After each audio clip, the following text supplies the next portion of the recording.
Welcome back to SoulShift, where we explore the profound transformations that happen when we align our deepest truth. I'm Mindy Gorman-Plutzer, here with Christine Morgenstern, Shin, and today we're diving into something that touches every aspect of our well-being, our most intimate relationships. I'm thrilled to welcome Monica Tanner, a relationship coach who's helping thousands of couples move from stuck and disconnected to deeply seen and passionately in love. Monica is the host of the Secrets of Happily Ever After podcast and author of Bad Marriage Advice. What excites me most about our conversation today is exploring how the health of our relationships directly impacts the relationship we have with ourselves, our bodies, and our overall vitality, especially as we navigate midlife. Welcome to SoulShift, a sacred space where modern science, ancient wisdom, and real life come together in perfect harmony. Each week, we explore the gentle art of transformation. SoulShift holds space for your beautiful, messy, perfectly imperfect human experience. Meaningful change doesn't have to break you open. It can unfold softly, like morning light. Together, we'll uncover tools that honor your truth, share conversations that touch your soul, and celebrate the exquisite complexity of what it means to be human. Your presence here is a gift. Let's shift with grace, with love, together. Hey, Monica, so happy to have you here. Oh my goodness, so happy to be with you both. So I love how you say the real connection doesn't come from cliches. It comes from skills. Can you share what led you to this realization and how it shaped your mission?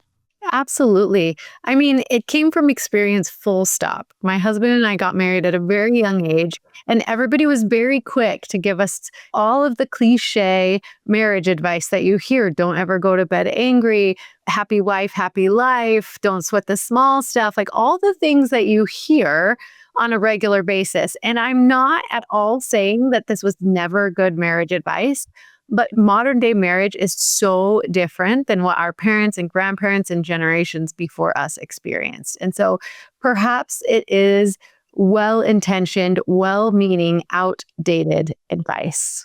Yeah. So many women that I work with are in midlife and they're realizing that they've been believing the wrong things about themselves too. Not only what you just shared about the things we were told regarding how to have a happy marriage.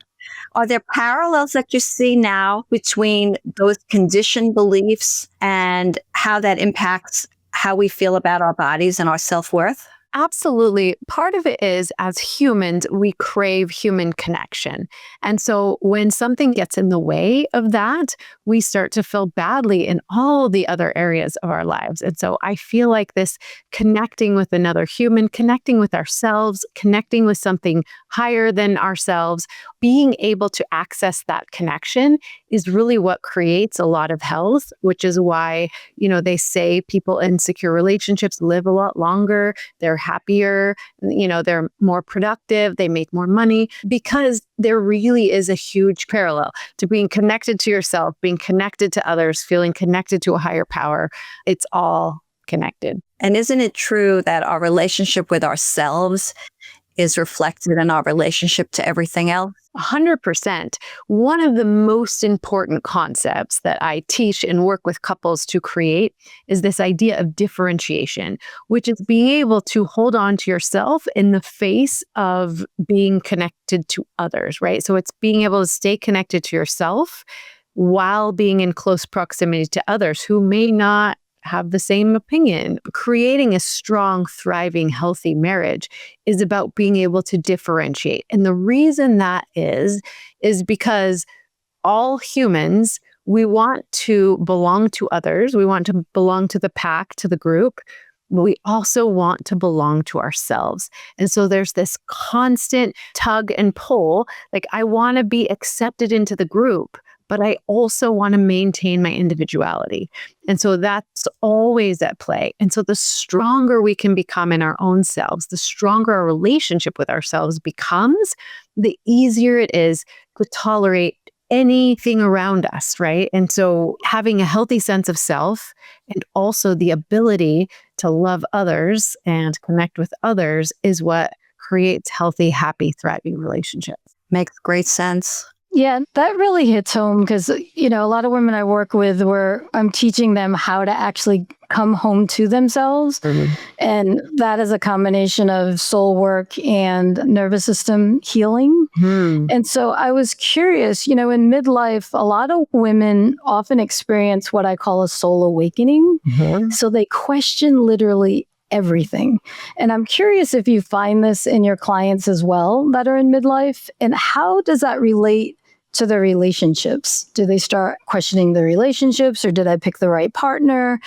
Things of that nature. Can you speak into that? Yeah, absolutely. I mean, being a woman is so interesting because we are by nature loving, caring, giving, nurturing, right? I mean, that's how we are just by nature. And so what happens a lot of the times is, we're young, we're in love, we get married, we start a family, and we start giving, giving, giving. We start giving to our spouses, we start giving to our children, we start giving to our career, and we just kind of start giving away little pieces of ourselves. And our identity becomes all wrapped up in our roles, especially as mothers. And so I see a lot of clients. When I say clients, I'm meaning couples where they've raised their kids. They haven't paid a lot of attention to the relationship itself. They've kind of built their life around their identity as parents. And now their children have gone and launched, basically. They've done their job and they've done a great job. And now the woman is left with, wait, who am I? What's left of me? What do I do now that my life's work is kind of out and, doesn't need me as much? I mean, we'll always be mothers. But when I see couples the most is kind of this identity crisis where the woman is like, wait, what do I do now? Who am I now? What do I love to do? What do I do with all this time? Who am I really in the world? What's my contribution here? And, the woman is usually grappling with all of this. And the husband is like, what do you want from me? And they haven't nurtured the relationship. And so they don't know how to support themselves in this kind of new transition. And that's when they come to see me, because it's like, we kind of did our job. We raised the kids and we don't know if there's enough here to stay the course. Like, do we stay together and kind of try to rebuild what we once had? Or do we move on and try to do something else? And that's the crossroads where I see a lot of couples. And that's what you mean when you talk about moving from roommate syndrome to passionate connection. Yes, because a lot of times, yes, raising a family, starting a business, doing all of the things that younger couples are all embroiled in, you start to create routines and dynamics. And then when the routine shifts and it's not built around your kids and their routines and all of that, then you kind of go, well, I mean, who are we? Like, what do we do? What do we enjoy doing together? Do you help the couples and guide them through reinventing themselves? And is this done from, working with each of them individually, or do you work with them together, or a little bit of both, so they can kind of feel, because it sounds like there's an identity crisis going on here in midlife. Yeah, absolutely. I mean, there is an identity crisis happening for both partners. A lot of times they'll deal with it differently. And so understanding what each other is going through is a big, deep part of that. And kind of reinventing themselves is part of the process. My preference is to see couples together because we can and do deep trauma work in the presence of the partner.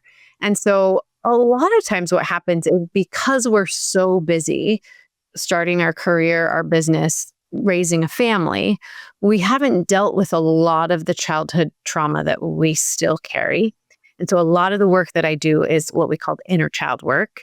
And so we work with these dynamics, with these adaptations that most people go through the bulk of their life not ever recognizing or understanding. And so a lot of that reinvention that you're talking about is really going back in, reparenting that inner child part of yourself and creating some rules and guidelines for it. Like, listen, what you've done for me my whole life has been phenomenal. Thank you so much for helping me survive my childhood and adapt and get the attention that I needed and the love that I needed and all of the things. But now it's not so adaptive when I'm dealing with my spouse. Like, it's more about reparenting that child and being like, thank you so much for helping me.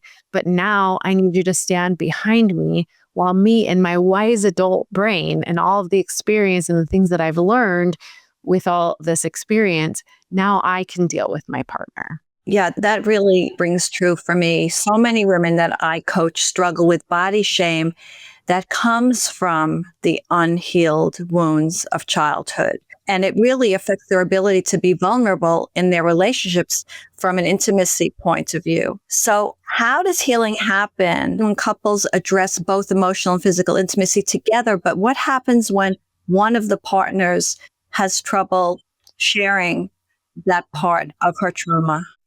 Well, when it comes to trauma, there are therapists and counselors and coaches that are specifically trained as trauma therapists. And so a lot of times I don't have really deep trauma work training. And so a lot of times if we get to a place where I can see that there's been a lot of big T trauma, I'll refer out. And there's lots of different modalities to work with the trauma. There's EMDR. There's now a lot of psychedelics that are kind of coming on the scene. There's lots of ways to work with that trauma. And I'm not specifically trained in a lot of those things. However, most people have experienced some type of trauma. And so just being able to tune into, to kind of reconnect with that inner child part of you, to be able to talk to them, reassure them, show them love, and then give them guidance. It's such important work that I think everybody needs to do. Yeah, and it's creating that safe space, I'm sure. Mm-hmm. Yeah. They always say you have to learn to love yourself before you can love others, right? You can only love other people to the extent that you can love yourself. And so again, you have to be able to reconnect, reaffirm, love, show sympathy, support, and empathy for this little child inside of you. Maybe your parents didn't give you that. Maybe your family of origin didn't have the capacity, the skill, or the ability to give that to you. The good news is you can give it to yourself now, still, at any age. Yeah, exactly. But it's also willingness to let go of that belief system, that that's the way it is. We talked about reframing your identity. That's part of it, right? When we were raised to think that being a wife means XYZ, being a husband means XYZ.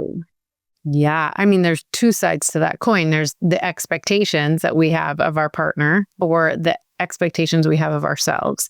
So I know for me, when I first got married, I had very high expectations of myself as a wife, stemming from my own childhood trauma. I thought that I needed to be perfect in every aspect, right? And so it wasn't until, I was a young mom with 3 small children and a business that I was running with my husband and a household to manage. And I wasn't doing anything perfectly. Like everything was on fire all the time. And I was running around going, when it was just me, I could control all the circumstances. I was very type A, everything was very organized. And I mean, I was living moment to moment at this point. And I thought, this obviously is some sort of a coping mechanism that has lived its lifespan. Like it's not working for me now. And so I've got to figure out how to just relax into the messiness and the imperfection that is family life. So, I think we all at some point and in some way kind of run up against that. Like my coping mechanism, my adaptation isn't working. What is going to get me through this challenge? That's about navigating the tension between individual growth and partnership. Absolutely. Right? When one partner is doing the work and maybe the other is not. The other's not quite there yet. The reality is we are drawn to people who are, they say you marry your unfinished business. But what that means is we're drawn to people that are familiar, that they have familiar attributes to our family of origin.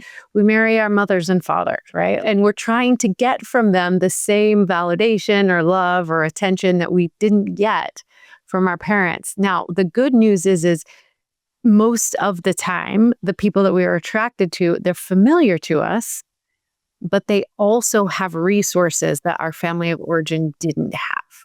And so they're perfectly designed to stick us in those wounds, right? So one of the chapters in my book is actually the right person won't hurt you. And that's such a myth, because if you believe, man, I'm like constantly getting hurt in this relationship. Well, if you see hurt as a bad thing, this idea that the person I love isn't supposed to hurt me, you're going to be very disillusioned about your marriage, because the reality is the person that you were attracted to is perfectly, specifically designed to like poke you in all the places that actually hurt, to give you the opportunity to heal those raw spots, those wounds. And so if we look at it as an opportunity to grow and to heal those rough spots, those tender spots within us, then we think this is perfect. It's just as it should be. And so that's the danger of believing this myth that the person that loves us the most is never going to hurt us, because of course they are, right? Their wounds and raw spots are going to rub up against our wounds and raw spots. And it gives us both the opportunity to heal, but sometimes that requires some support and some coaching and some learning about, relational skills. It's really interesting about how you're saying that when they bring up those wounds that we've had, whether it's at a child or that present themselves in midlife, how do you back it up and have each of the individuals feel safe in their body and in their heart and their mind, so they have that emotional bandwidth and mental bandwidth to be able to have the conversations they need to have in order to move forward? Do you have a specific route of how you go about that? Such a great question. And yes, what I work with individuals inside of a coupleship to do is so if you think about it, when we get triggered, a lot of times when those wounds get triggered, whether it's an abandonment issue or a withdrawal or, whatever it is that's triggering us, most of the time, if you were like an outsider looking in, which is usually what a coach is, you see somebody get triggered. And when you're watching them, you realize that they're not actually responding to what's in front of them or the argument or what's happening, between the couples. They're responding to something from their past. And so once you start to unravel that a little bit, you can help people go from this triggered amygdala, fight or flight, freeze or fawn state, getting back into their wise adult. So the idea is, if you can help people recognize, I'm triggered right now. I am not actually responding to what just happened between us. I'm responding to something that happened in my past. That's not your fault and doesn't have anything to do with you, right? What just happened triggered me. And so it's about taking a beat, taking a breath, sometimes taking a 20-minute timeout or pause. If you can get your wise adult back online, then you can access those relational skills that are going to help you connect, bond, create more intimacy, learn about each other, have empathy and compassion and love for the person that you're with, right? But both of you have to be able to go from that very triggered state back into that wise adults. It takes time. I mean, I found that, working in very small titrations with folks, so they can shift very slowly so they don't get triggered, or at least if they do get triggered, they don't bathe in their problem. And then they understand, it sounds like you're sharing, and correct me if I'm wrong, but like once they have that awareness that, okay, this is a trigger.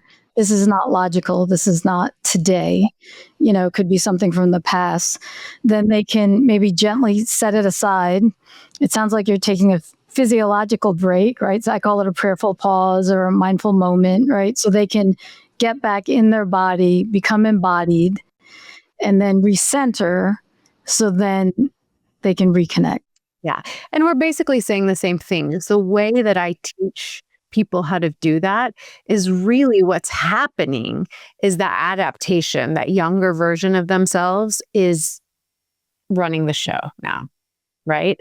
And so taking a moment to be able to calm that part of yourself down, and taking a pause, taking a moment and saying, you know what, young Monica, thank you so much. I love you so much. Right now, I need you to get behind me so I can deal with the problem that's in front of me. So yes, it's getting back into your body, right? It's getting back into your body. Get that embodiment. It's being able to put your little one right here in your heart.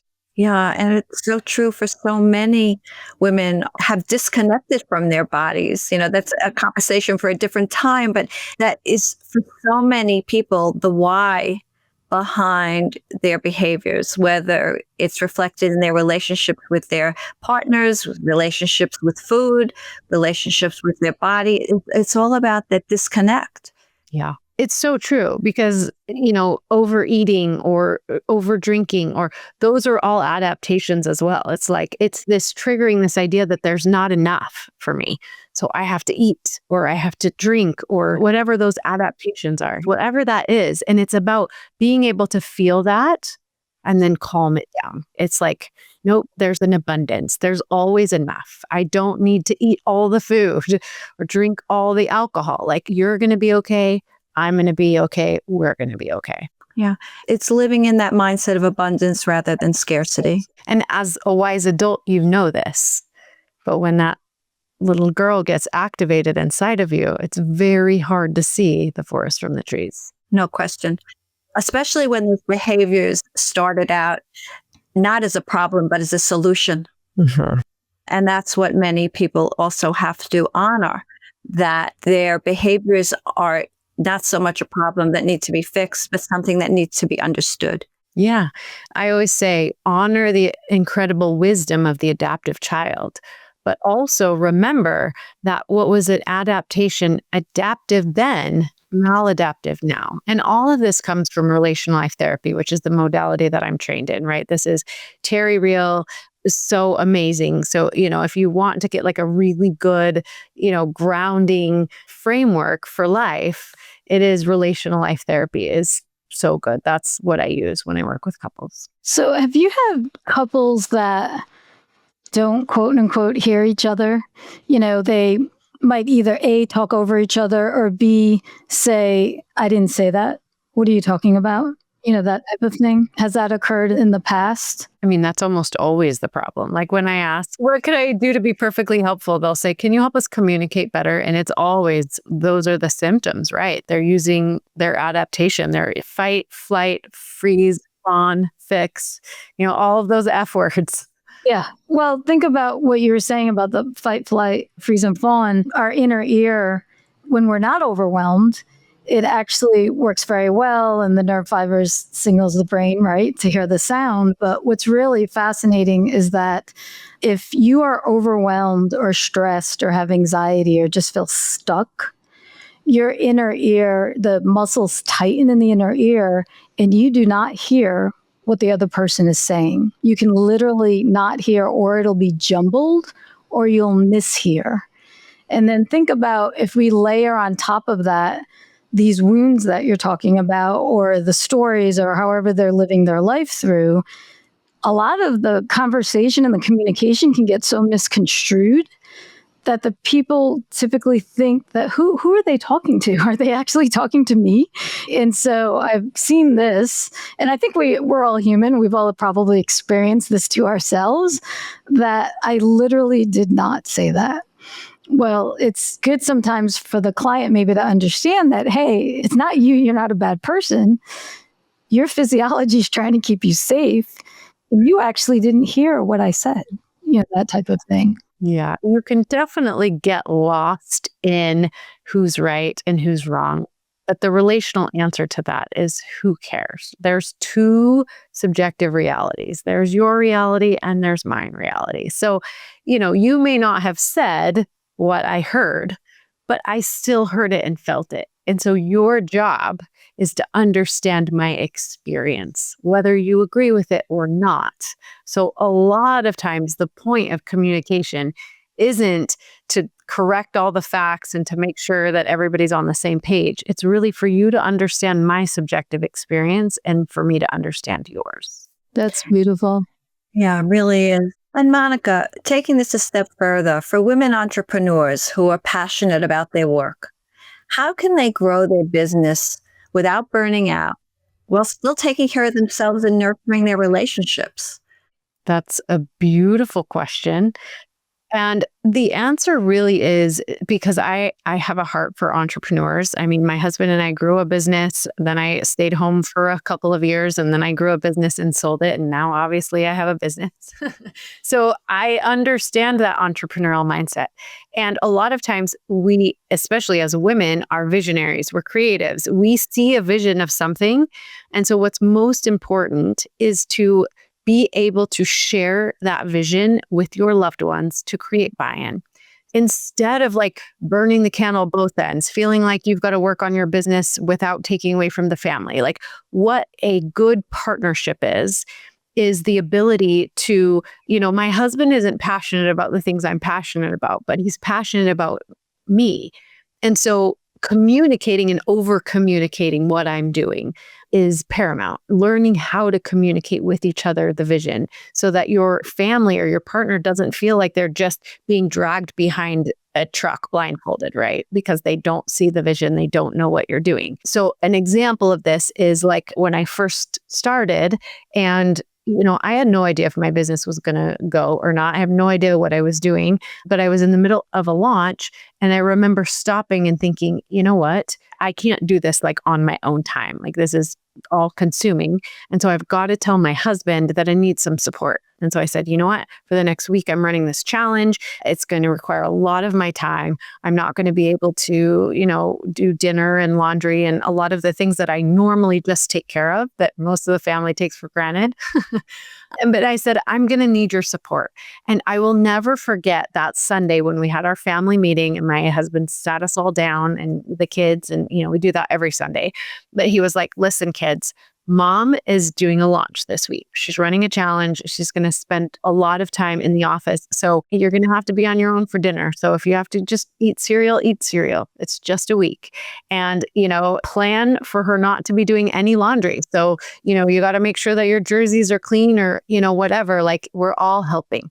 Right. And it was kind of like a put your hands in the middle, Team Tanner kind of thing. And what you're teaching through being able to communicate and partner like this is you're teaching that there's room in the family for everyone to be able to chase their dreams, for everyone to be able to grow and flourish and become the best version of themselves. So we support Dad when Dad's coaching soccer and it's a busy season, we all rally and we support Dad. When Mom's doing a launch and figuring something out, we rally and we support Mom. When, one of the kids is traveling for sports and, crazy busy with all of that, we rally and we support them. And that's how you create a family community connection and love and support. And that's what we're all after. Yeah. And the takeaway from that is that we don't have to sacrifice our own growth and healing for the sake of our relationship. No. Really beautiful. It requires a lot of vulnerability. It requires the ability to ask for help. I can't do this on my own. I need your support. This is how support would look like for me this week. To feel comfortable first in your body and feel safe enough that you're not scared to talk to your husband in that way, and then he on the other side, the same thing, that he's open enough, even like you said, if his passion isn't your passion, but his passion is you, right? For him to be open enough to do the same. So it's beautiful relationship and with the kids, Yeah. But we can also appreciate at the same time how difficult that can be for a woman who had as part of her identity needing to take care of everybody, the nurturer. So how does she step up and release that and reveal that part of herself? It goes back to self-worth and learning that you are worthy and that you can ask for what you need. And that you must ask for what you need. Yeah, really is hard to do. Oh, Monica, this has been such a wonderfully rich conversation. Really, really wonderful. So if you could leave our listeners with one key insight about how healthy relationships support someone's overall well-being journey and how important it is to have that big soul shift, what would that be? If I could leave them with one message, it would be that learning relational skills, learning to take care of yourself, learning how to reparent that inner child, learning how to ask for help, it's like learning any other skill. It's like learning a sport or an instrument or any other talent. You're going to be bad at it before you're good at it. And it's about stepping into that discomfort, and it's about trial and error. It's about getting up and brushing yourself off when you fall down. It's about giving yourself love when you fall short. And so that's the beauty of life, is that most of us have another day, another week, another month to try again.